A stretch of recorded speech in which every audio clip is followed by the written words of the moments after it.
नमस्कार.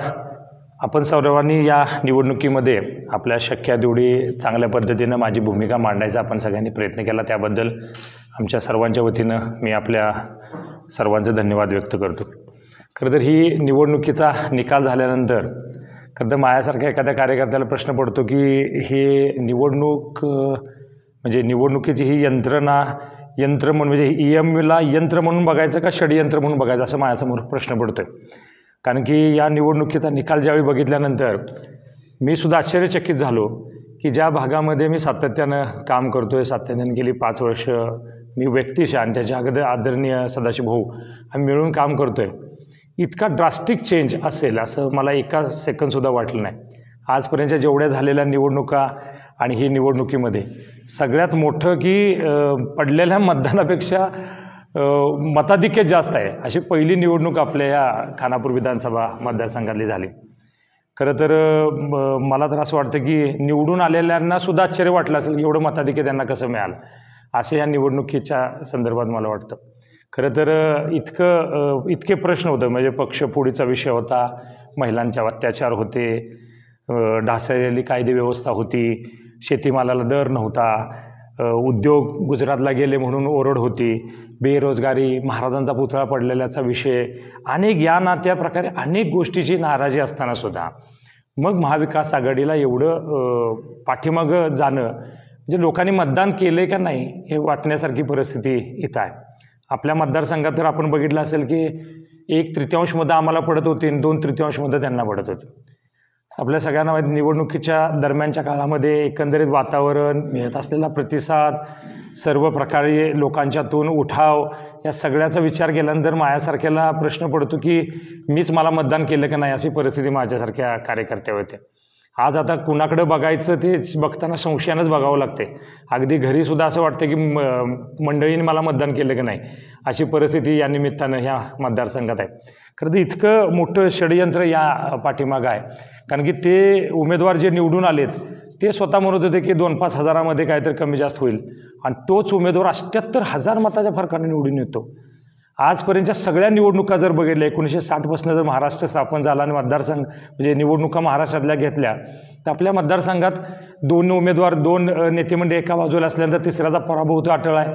असं असताना सुद्धा 20,000, 25,000, अगदी 26,000 हा शेवटचा आकडा आपल्या इथं मताधिक्याचा असताना आज 78,000 तिरंगी लढतीमध्ये मिळत असतील जर समजा त्यांना मताधिक्य, तर ही फार आश्चर्यकारक गोष्ट आहे.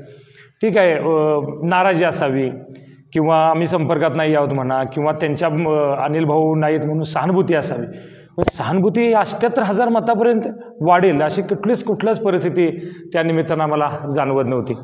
मी तर खरं सांगतो निकालानंतर नक्कीच खचणार नाही आहे, कारण की जय पराजय हा अविभाज्य गट आहे. आपण ठरवून जात असतो की आपण निवडणूक करायची आहे, जय पराजय होणार आहे, पण असे हे जे प्रकार आहेत याच्यातून नक्कीच भविष्यातली पिढी मतदानाला येईल का नाही अशी परिस्थिती या निमित्तानं मला वाटते.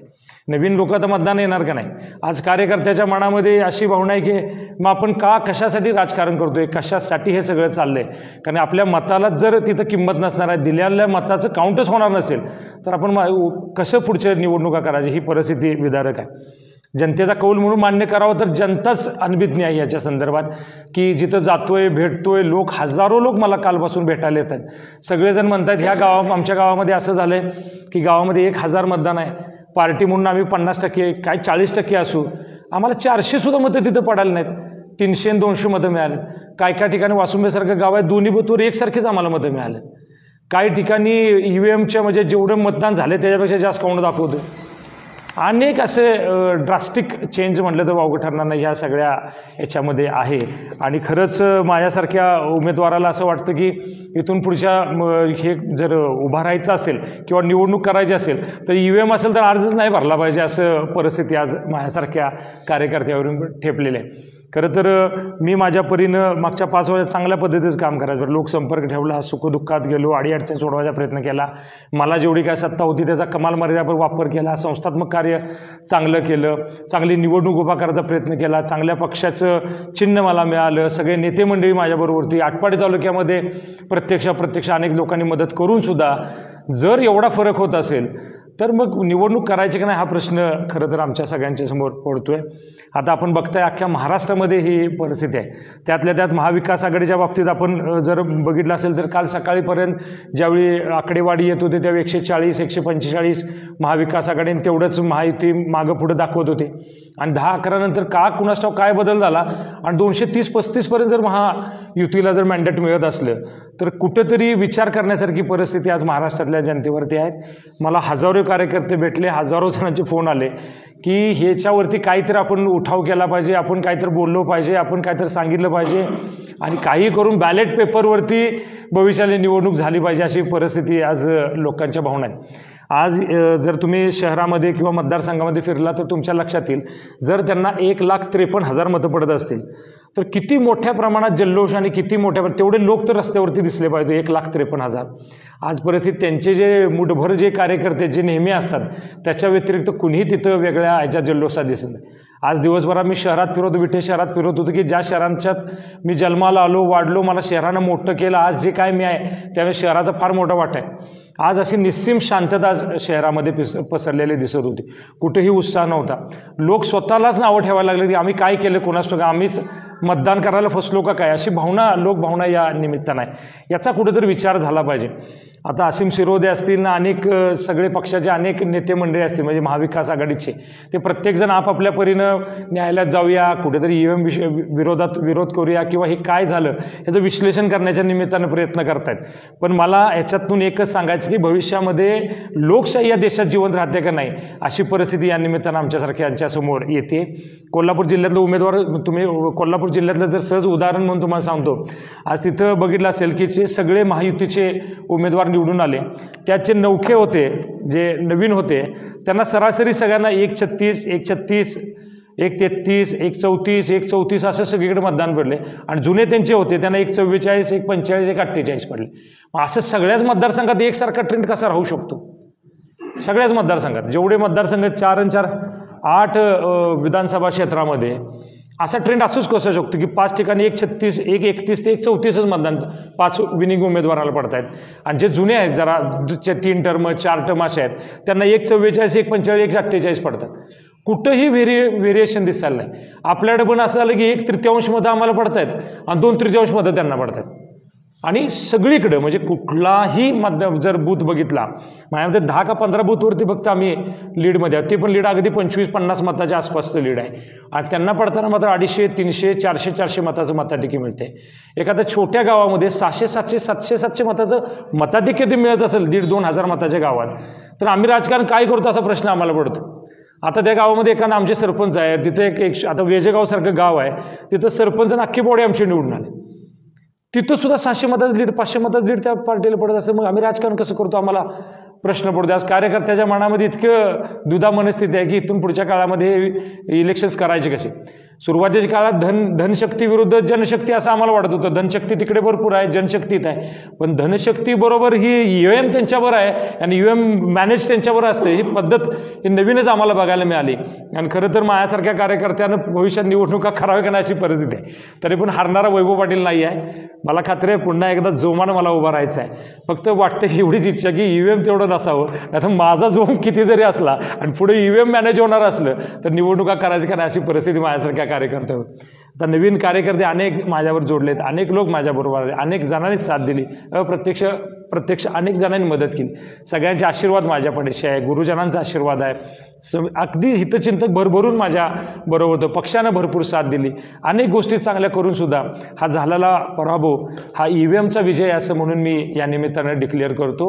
याच्यापेक्षा मी काय त्यांना सदिच्छा शुभेच्छा आणि काय जनमताचा कौल वगैरे म्हणण्याचा मी कधीही म्हणणार नाही. हा जनमताचा कौल नाही आहे हा EVMचा कौल आहे आणि तो त्यांना मिळाला आहे. हरकत नाही तुम्ही तुमच्या परीनं काम करा मला त्याबद्दल कधीही वाटणार नाही.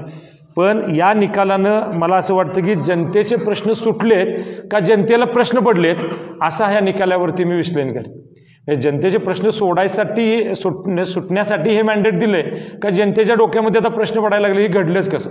त्यांचेच कार्यकर्ते म्हणतात की आमच्या गावात आम्ही 5-25-50 मतांना वाढणार होतो ते आम्ही 600-700 मतांना वाढतो आणि काही कुणाला त्याच्यातलं समजेना अशी परिस्थिती आहे. तर हे सगळं फार मोठं एक षडयंत्र आहे आणि त्या षडयंत्राचा आम्ही जाहीर निषेध करतो.